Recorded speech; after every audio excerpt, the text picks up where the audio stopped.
Good morning, everyone. Good morning. It's good to see you all today. I think it's safe to say that this was not Peter's finest moment. Not his finest hour, actually. Not even his finest 24 hours. All in all, it was a bit of a disaster.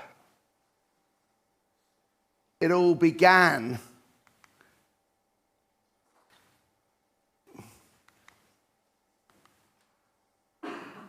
I lost the picture. Was it on there?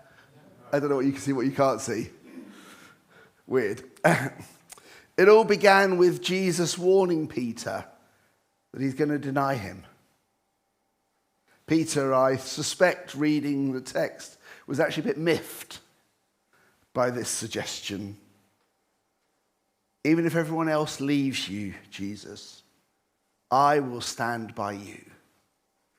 I'll take a bullet for you. You can depend on me. I'm going to carry on with these and hope that something magical happens. Then Jesus takes Peter, James, and John into Gethsemane. Pray with me, he says. Of course, says Peter, before dozing off 3 times. I must confess on that point, I have a lot of sympathy for Peter.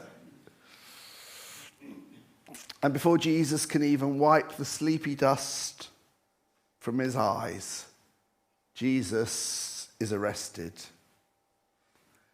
And Peter runs for his life. Except he doesn't really.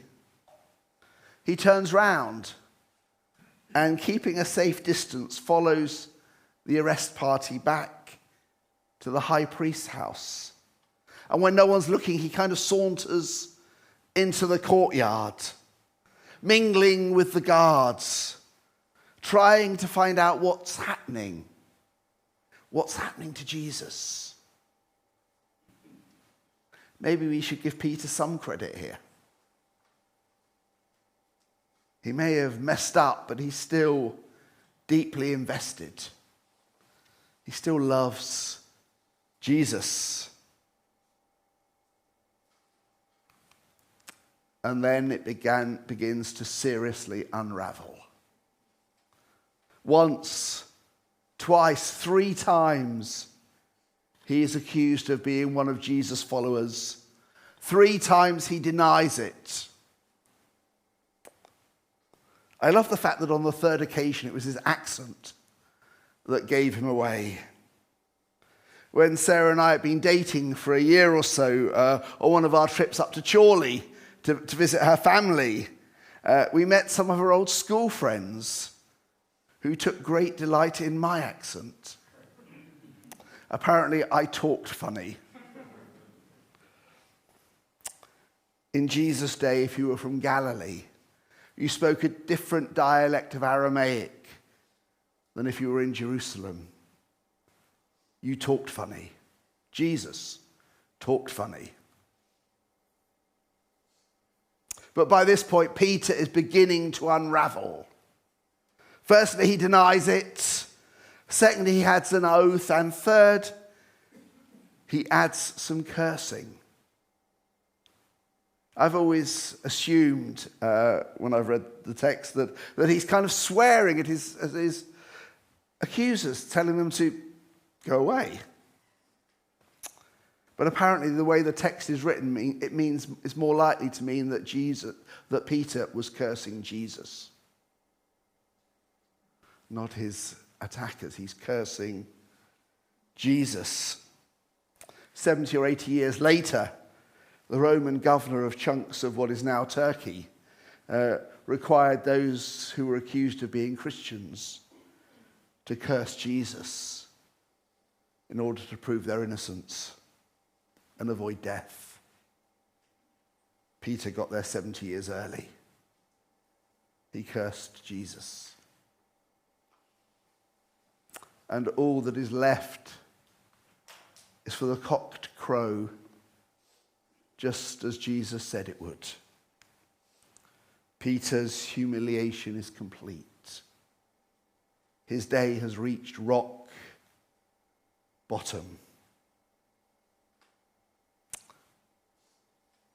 So 4 quick observations. Firstly, don't believe your own hype. The author Daniel Clendenin tells the story when he was at college. It was a Christian college, and they'd have a sort of worship session at the start of every day, and on one occasion they sung the hymn, "Come Fount of Every Blessing." Anyone know that hymn? Anyone who was around singing hymns many years ago? "Come Fount of Every Blessing." It contains these lines: "Prone to wander, Lord, I feel it, prone to leave the one I love." The college president commented that he struggled to sing those lines because he'd never felt that way. And Clendenin said at the time he thought that was inspirational. Now he finds it incomprehensible. Peter, Judas, and the other 10 disciples make denial and betrayal look remarkably easy, don't they? Don't believe your own hype. Denial and betrayal are remarkably easy for all of us. And maybe all sin is ultimately an act of betrayal. Betrayal of God, betrayal of those we sin against, betrayal of ourselves, betrayal of who we claim to be, of the images that we construct around who we are, a betrayal of who we really long to be. These words of Paul's resonate. I do not understand my own actions, for I do not do what I want, but I do the very thing I hate. Can you relate to those words? I know I can. Don't believe your own hype. Don't deny your denial. Don't lie to yourself about your dark side. Never imagine that you wouldn't betray the Lord. Peter's problems began because he had too high an opinion of himself. He believed every word of his own bluster. He lacked self-awareness. Of course, there are those of us who do not have enough self-confidence, who beat ourselves up too easily. We believe it when the critics tell us we won't amount to much. But the critics lie. They don't see your potential. They don't see your capacity to love. They don't appreciate your uniqueness as God's image bearer. You're precious, loved.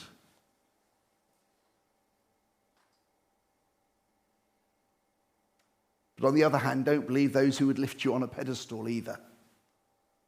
And don't put yourself there.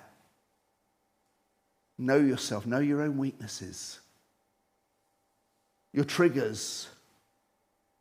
Acknowledge the things that are likely to get you in trouble. Learn from your mistakes. Don't believe your own hype. And secondly, picks up really on something Charlie said last week. Maybe fear is the main enemy of discipleship. If I was to summarize the passage, it would be something like this. Love drove Peter to that courtyard and fear drove him out. Love put him there and fear drove him out. He and the rest of the disciples never stopped loving Jesus. They just got afraid.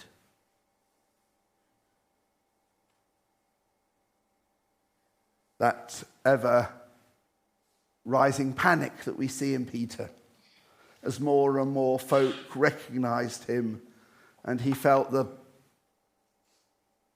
increasingly crowded in. Interesting, Matthew doesn't mention Peter's fear. We can see it with our own eyes. It's there. Matthew doesn't mention it. Maybe he doesn't want to give him an excuse. It's not really Peter's fault. He was afraid. But that's the problem. He was driven by fear. We think that hate is the enemy of love. But really it's fear. I think that's why John in his letter says there's no fear in love. But perfect love casts out fear.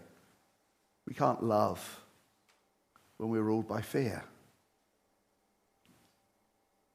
But perfect love, God's love, is the antidote to fear. And perfect love, God's love, is stronger than our fear. I guess that many of us have books that we've read that have a deep effect on us, one way or another. And this is one of mine. I've left the copy on my desk at home. It was all there ready for me to bring. A book called Living Towards a Vision by a guy called Walter Brueggemann. Biblical Reflections on Shalom. It was written in 1982, and I read it a few years after that. If I brought it in with me, it's literally held together by elastic bands. It's been flicked through so often, it's just fallen apart. And the plastic bands hold it together. In one section, he meditates on Jesus' words, "Let not your hearts be troubled, neither let them be afraid." And he writes this. These words grabbed my attention when I first read them all those years ago, and I find them helpful. Fear does strange things to us, he writes, doesn't it? It makes us withdraw from our brothers and sisters. Makes us say things and do things that do not honor us. It makes us hurt one another. And all because we fear the world is falling apart. Fear is our modern form of atheism. Fear that there is no order but the one I invent. So I must protect what little order I have and scramble to make more and keep people from intruding in on my order or my mystery or my goodies. Because if they come, it will all fall apart.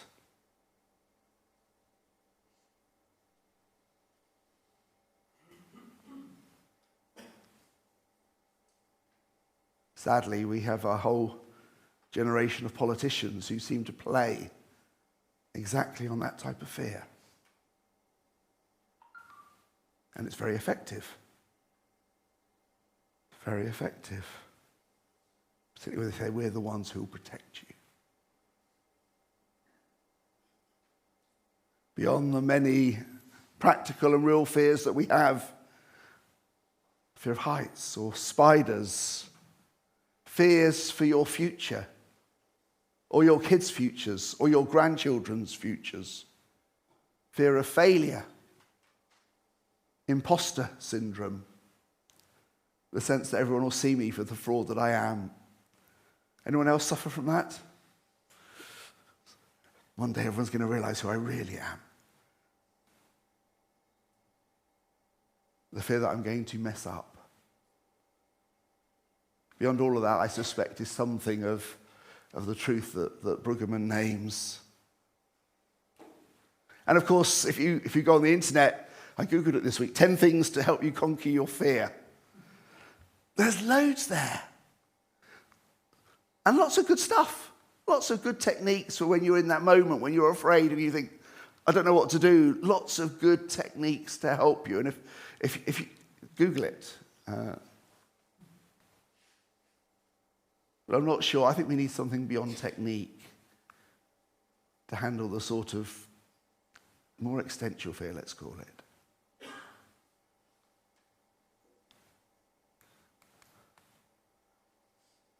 So on to my third point, that there is a straight line between Gethsemane and the courtyard. In Gethsemane, Jesus prayed and Peter slept. When the trial came, Jesus mastered his fear. Don't doubt the reality of Jesus' fear at this time. He is about to die. He is about to die a truly horrendous death. His friends have left him. He's all on his own. He's going to be dehumanized. There was fear. All right. Somehow Jesus was able to put that aside. Unlike Peter. Sorry.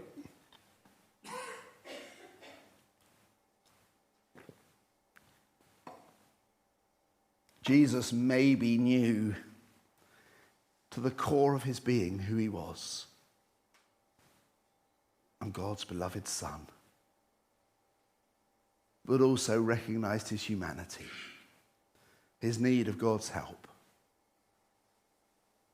As Peter forgot who he was and believed his own hype.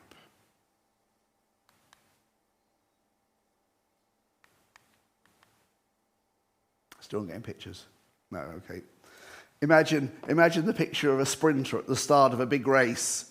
They're on the blocks and their eyes are dead ahead, focused dead ahead. Sportsmen, sportswomen do all sorts of things to prepare for big events. I don't know why I'm talking about this. I've never... Anyway, diet, things I feed myself with. Physical, there's the hard hours in the gym, building up strength. There's practice, improving your technique, repeating basic skills over and over and over again until they become automatic. Think of the footballer taking penalties after the training session, one after another, after another, after another, till it becomes almost automatic. Then there's the tactical preparation. What am I going to do if something happens? How am I going to approach this race? How am I going to react if other people do certain things? All that planning. Then there's the stuff with these sports psychologists. Preparing your mind so that you make good decisions. None of that, of course, guarantees success.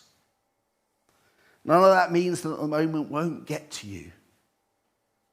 But it maximizes your chance of performing at your best.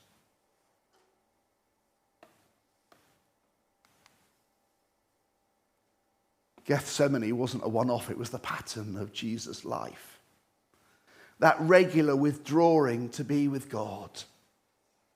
That regular and consistent leaning into his Father's presence.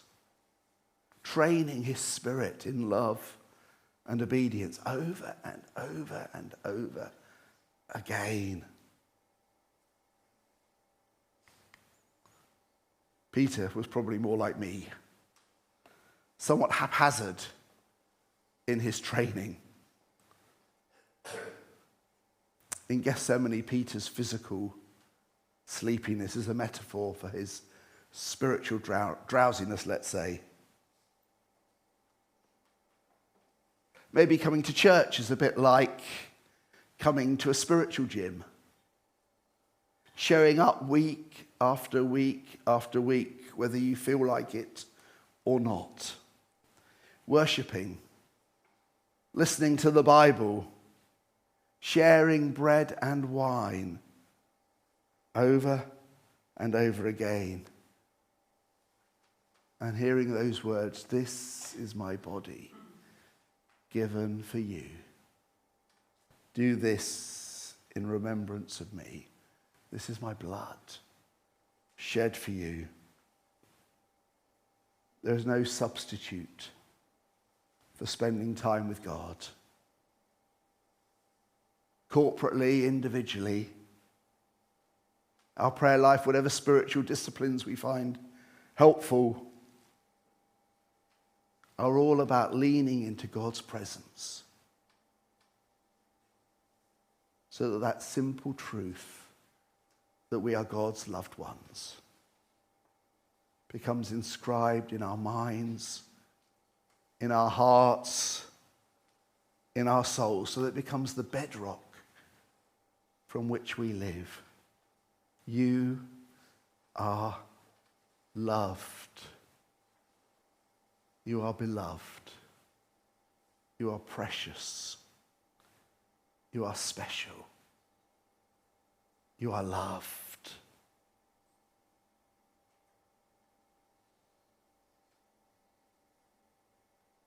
We lean into God's presence because we need to hear that again and again and again, because we forget. And we lean into God's presence so that something of his character would rub off on us.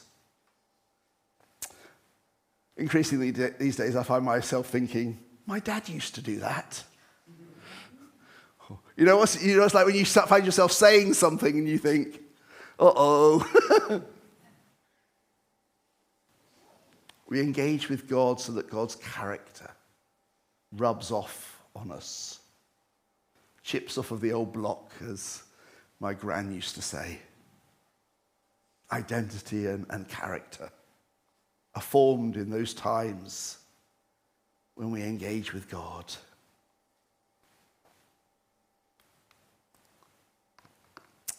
Mother Teresa was once asked about her prayer life. It was an interview and it went something like this. What do you say to God? The interviewer asked. I don't talk, she said, I simply listen. Ah, said the interviewer. Then what does God say to you? Mother Teresa replied, he doesn't talk much, he also simply listens. I love that. I love that. It says a lot about prayer. But finally, Peter's darkest moment contains the seeds, there's a D in there, well there should be a D in there, of his redemption.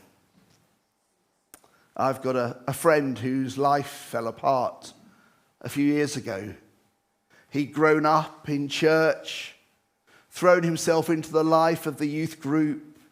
He fell in love with one of the girls there and got married at an early age. A few years later, everything went pear-shaped. His marriage fell apart. He drifted away from God, away from the church. He found other things to fill his time with, got into other things. And then Jesus barged his way back into his life. I can't think of a better description than that, actually. Jesus barged his way back into his life. And my friend would talk about how different it was second time around. When I asked him why, he would say something along the lines of, now I know I'm a sinner. And now I know that God's grace is bigger than that. He had a greater sense of self-awareness, less bluster, less misplaced self-confidence, and a greater sense of his belovedness. His darkest moment contained the seeds of his redemption. And maybe you know that in your own life too. As you look back, bad things have happened to you. Sometimes it was self-inflicted. It was decisions that you've made, things you've done. Maybe other times it was something someone else had done or said.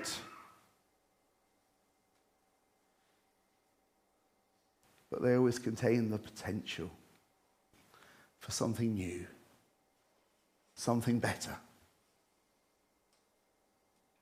You see, Peter's denial of Jesus wasn't the final word on his life. There were other words. Simon, son of John, do you love me? Feed my lambs.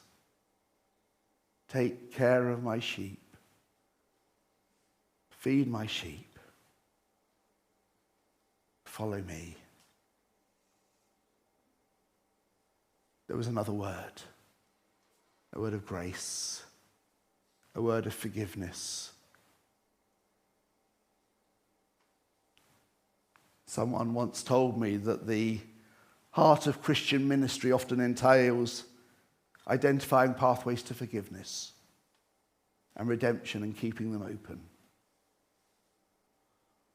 When we judge others or exclude others or even compare folks who fall short of our own standards, we risk closing the door on grace, closing those pathways to forgiveness, closing the possibility that the best is yet to come.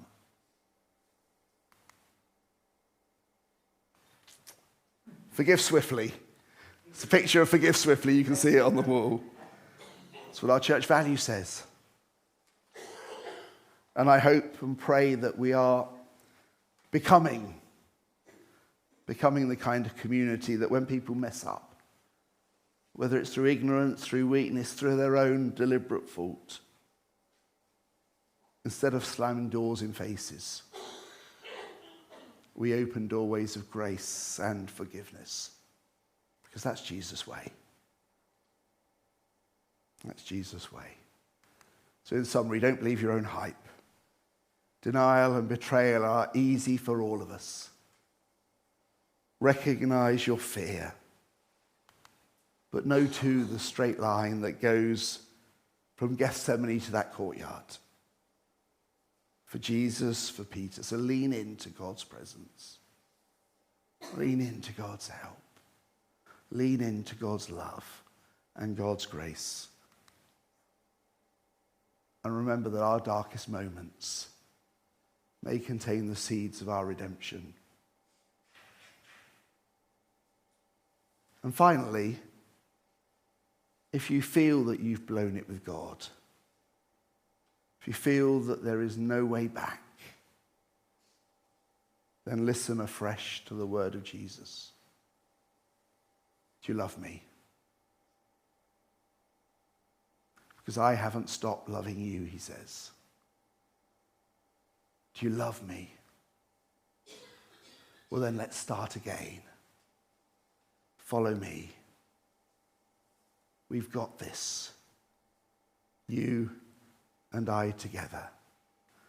We've got this. Amen? Amen.